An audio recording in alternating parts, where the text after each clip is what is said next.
ಕನ್ನಡ.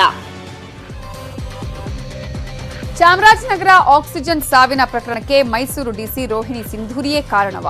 ಇದಕ್ಕೊಂದಿಷ್ಟು ಪುಷ್ಟಿ ಕೊಡುವಂತಹ audio release ಆಗಿದೆ. ಅಷ್ಟೊತ್ತಿಗಾಗಲೇ ಸಿಂಧೂರಿ ಮೈಸೂರಿನಿಂದ ಟ್ರಾನ್ಸ್ಫರ್ ಆಗಿದ್ದಾರೆ. ಪಾಲಿಕೆ ಆಯುಕ್ತೆ ಶಿಲ್ಪಾ ನಾಗ್ಗೂ ಮೈಸೂರಿನಿಂದ ಗೇಟ್ ಪಾಸ್ ಸಿಕ್ಕಿದೆ. ಮೈಸೂರಿನಿಂದ ಶಿಲ್ಪಾ ಸಿಂಧೂರಿ ಎತ್ತಂಗಡಿ.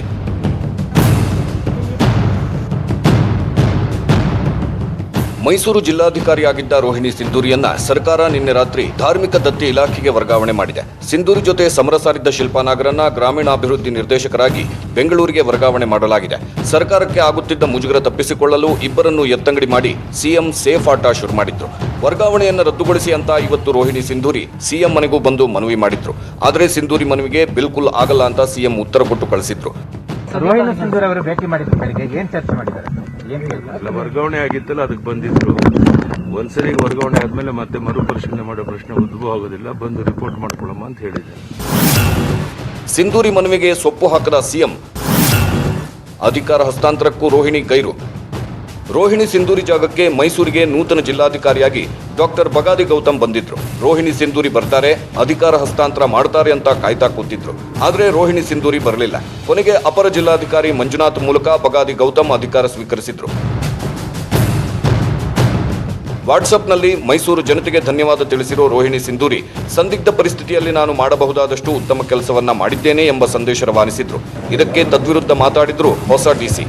ಒಂದು ಜಿಲ್ಲೆಯ ಆಡಳಿತದಲ್ಲಿ ಕ್ಲಿಷ್ಟ ವಿಷಯಗಳು ಇದ್ದೇ ಇರುತ್ತೆ. ನಾನು ಒಂದೇ ಒಂದು ಭರವಸೆ ಕೊಡ್ತೀನಿ, ನಾವು ಮಾಡಬೇಕಾದ ಕೆಲಸಕ್ಕಾಗಿ ಒಂದೇ ದಿಕ್ಕಿನಲ್ಲಿ ಒಂದೇ ರೀತಿಯಲ್ಲಿ ಹೋಗಿದ್ರೆ ಎಷ್ಟೇ ಸಮಸ್ಯೆ ಇದ್ರೂ ಅದನ್ನು ಬಗೆಹರಿಸಲಿಕ್ಕೆ ಆಗುತ್ತದೆ ಅಂತ ನಮ್ಮ ನಂಬಿಕೆ. ನಾನು ನನ್ನ ಸರ್ವಿಸ್ನಲ್ಲಿ ವಿವಾದಗಳಲ್ಲಿ ಯಾವಾಗಲೂ ಇರಲಿಲ್ಲ. ನಾನು ಲೋ ಪ್ರೊಫೈಲ್ ಆಫೀಸರ್. ನಮ್ಮ ಕೆಲಸ ನಾನು ಮಾಡಿಕೊಂಡು ಹೋಗುವ ರೀತಿಯಲ್ಲಿ ನಾನು ಹೋಗ್ತೀನಿ. ಈ ಮಧ್ಯೆ ಮಹಾನಗರ ಪಾಲಿಕೆಗೂ ಹೊಸ ಸಾರಥಿ. ನೂತನ ಆಯುಕ್ತರಾಗಿ ಲಕ್ಷ್ಮೀಕಾಂತ್ ರೆಡ್ಡಿ ಅಧಿಕಾರ ಸ್ವೀಕರಿಸಿದ್ರು. ನಿರ್ಗಮಿತ ಆಯುಕ್ತೆ ಶಿಲ್ಪಾನಾಗ್ ಅಧಿಕಾರ ಹಸ್ತಾಂತರಿಸಿದ್ರು. ಇಲ್ಲೂ ಶಿಲ್ಪಾನಾಗ್ ಟಾರ್ಗೆಟ್ ರೋಹಿಣಿ ಸಿಂಧೂರಿಯೇ ಆಗಿತ್ತು.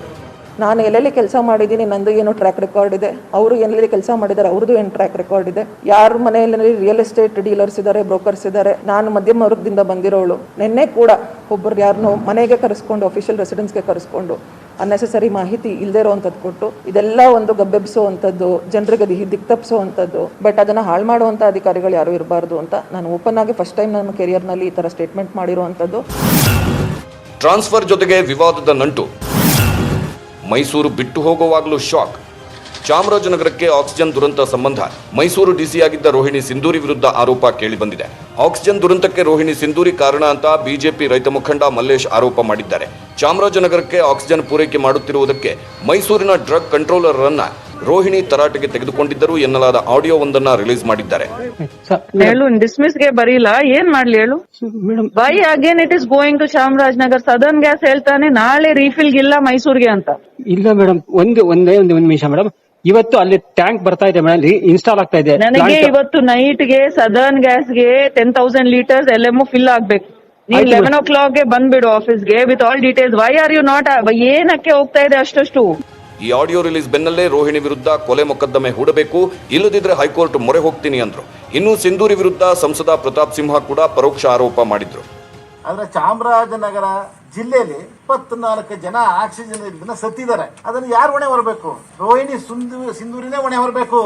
ಸರ್ಕಾರ ಆಕೆ ಮೇಲೆ ಕೊಲೆ ಮೊಕದ್ದಮೆ ಹೂಡಬೇಕು, ಆಕೆನ ಸಸ್ಪೆಂಡ್ ಮಾಡಬೇಕು. ಇಲ್ಲೇ ಇದ್ರೆ ನಾವೇನೆ ಹೈಕೋರ್ಟ್ ಮೊರೆ ಹೋಗ್ಬೇಕಾಗತ್ತೆ.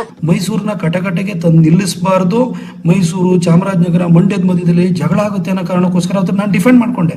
ಆಯ್ತಾ, ನನಗೆ ಗೊತ್ತಿದೆ ಅದರ ಸತ್ಯಾಸತ್ಯತೆ, ಓರಲ್ ಇನ್ಸ್ಟ್ರಕ್ಷನ್ ಏನಿತ್ತು, ಯಾಕಾಗಿ ಚಾಮರಾಜನಗರಕ್ಕೆ ಏನು ಹೋಗ್ಲಿಲ್ಲ ಇದು ಸಿಲಿಂಡರ್ಗಳು ಅಂತ. ಈಗ ಯಾವುದೋ ಒಂದು ತೇಪೆ ರಿಪೋರ್ಟ್ ಕೊಟ್ಟಿದಾರಲ್ಲ, ಅದೆಲ್ಲ ಇವಾಗ ಎನ್ಕ್ವೈರಿ ಸ್ಟಾರ್ಟ್ ಆಗಿದೆ. ಏನು ಸಿಲಿಂಡರ್ನ ಯಾಕಾಗಿ ಕೊಡ್ಲಿಲ್ಲ ಅಂತ ಅವ್ರಿಗೆ ಗೊತ್ತಿರ್ತದೆ. ಅಲ್ಲಿ ಹೋಗಿ ಅನಿಲ್ ಪದಕಿ ಕೇಳಿದ್ರೆ ಗೊತ್ತಾಗುತ್ತೆ ಏನು ಅಂತ ಹೇಳ್ಬಿಟ್ಟು. ಈ ಮಧ್ಯೆ ನನ್ನ ಉದ್ದೇಶ ಈಡೇರಿದೆ ಅನ್ನೋ ಮೂಲಕ ರೋಹಿಣಿ ಸಿಂಧೂರಿ ಟ್ರಾನ್ಸ್ಫರ್ ಆಗಿದ್ದಕ್ಕೆ ಸಮಾಧಾನ ವ್ಯಕ್ತಪಡಿಸಿದ್ರು ಶಿಲ್ಪಾ ನಾಗ್. ಒಟ್ನಲ್ಲಿ ಇಬ್ಬರನ್ನು ಒಟ್ಟಿಗೆ ಎತ್ತಂಗಡಿ ಮಾಡೋ ಮೂಲಕ ಯಡಿಯೂರಪ್ಪ ವಿವಾದಕ್ಕೆ ತೆರೆ ಎಳೆದಿದ್ದಾರೆ. Bureau report, news 18 Kannada. ರಾಜ್ಯದಲ್ಲಿ ನಾಳೆಯಿಂದಲೇ ಅನ್ಲಾಕ್ ಪ್ರಾರಂಭ. ಹಂತ ಹಂತವಾಗಿ ಅನ್ಲಾಕ್ಗೆ ಮುಂದಾಗಿದೆ ಸರ್ಕಾರ. ನಾಳೆಯಿಂದ ಎಲ್ಲಾ ಸಬ್ ರಿಜಿಸ್ಟ್ರಾರ್ ಕಚೇರಿ ಓಪನ್ ಆಗಲಿದೆ. ಹಂತ ಹಂತವಾಗಿ ಅನ್ಲಾಕ್ ಮಾಡೋದಕ್ಕೆ ಸರ್ಕಾರ ಈಗಾಗಲೇ ನಿರ್ಧಾರವನ್ನ ಕೈಗೊಂಡಿದೆ. ಇನ್ನು ಆರ್ಥಿಕ ಚಟುವಟಿಕೆಗಳತ್ತ ಕೂಡ ರಾಜ್ಯ ಸರ್ಕಾರ ಚಿತ್ತವನ್ನ ಹರಿಸ್ತಾ ಇದ್ದು ಕೋವಿಡ್ ನಿಯಮ ಅನುಸಾರವಾಗಿ ಕಾರ್ಯಚಟುವಟಿಕೆಗೆ ಆದೇಶವನ್ನ ನೀಡಿದೆ. ಕಂದಾಯ ಇಲಾಖೆ ಪ್ರಧಾನ ಕಾರ್ಯದರ್ಶಿಯಿಂದ ಆದೇಶವನ್ನ ಹೊರಡಿಸಲಾಗಿದ್ದು, ನಾಳೆಯಿಂದ ಎಲ್ಲಾ ಸಬ್ ರಿಜಿಸ್ಟ್ರಾರ್ ಕಚೇರಿಗಳನ್ನ ಓಪನ್ ಮಾಡೋದಕ್ಕೆ ಈಗ ಸರ್ಕಾರ ನಿರ್ಧಾರವನ್ನ ಕೈಗೊಂಡಿದೆ. ಈ ಮೂಲಕ ನಾಳೆಯಿಂದಲೇ ಹಂತ ಹಂತವಾಗಿ ಅನ್ಲಾಕ್ ಆಗಲಿದೆ ರಾಜ್ಯ. ಈಗಾಗಲೇ ಮೊನ್ನೆ ಕೂಡ ಹೇಳಲಾಗಿತ್ತು ಒಂದಷ್ಟು ರಫ್ತಿಗೆ ಅವಕಾಶ ಕೊಡುವಂತಹ ಈ ನಿಟ್ಟಿನಲ್ಲಿ.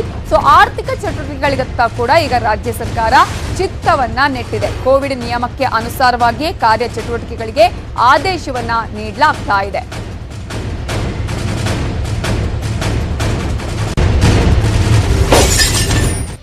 ಕರ್ನಾಟಕದಲ್ಲಿ ನಾಳೆಯಿಂದಲೇ ಹಂತ ಹಂತವಾಗಿ ಅನ್ಲಾಕ್ ಶುರುವಾಗ್ತಿದೆ. ಇದೇ ರೀತಿ ದೇಶದ ಇನ್ನಿತರ ಕಡೆಗಳಲ್ಲೂ ಅನ್ಲಾಕ್ ಆಗ್ತಿದೆ. ಆಯಾ ರಾಜ್ಯಗಳಲ್ಲಿ ಸ್ಥಿತಿಗತಿ, ಜಿಲ್ಲೆಗಳಲ್ಲಿನ ಕೊರೋನಾ ಪ್ರಮಾಣದ ಮೇಲೆ ಅನ್ಲಾಕ್ ಮಾಡಲಾಗ್ತಿದೆ.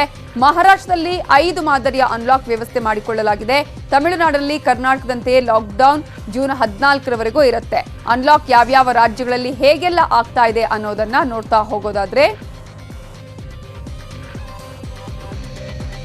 ದೆಹಲಿಯಲ್ಲಿ ಅನ್ಲಾಕ್ ಇರುತ್ತೆ. ಸಮ ಬೆಸ ಸಂಖ್ಯೆ ಆಧಾರದ ಮೇಲೆ ಶಾಪ್ಗಳು ಓಪನ್ ಆಗುತ್ತೆ.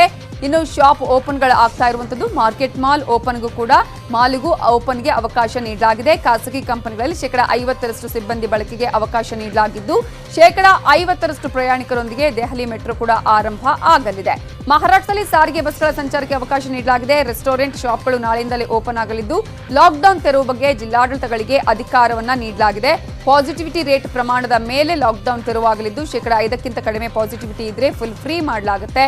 5ರಿಂದ 10 ಇದ್ರೆ ಷರತ್ತು ನಿರ್ಬಂಧಗಳಿಗೆ ಓಪನ್.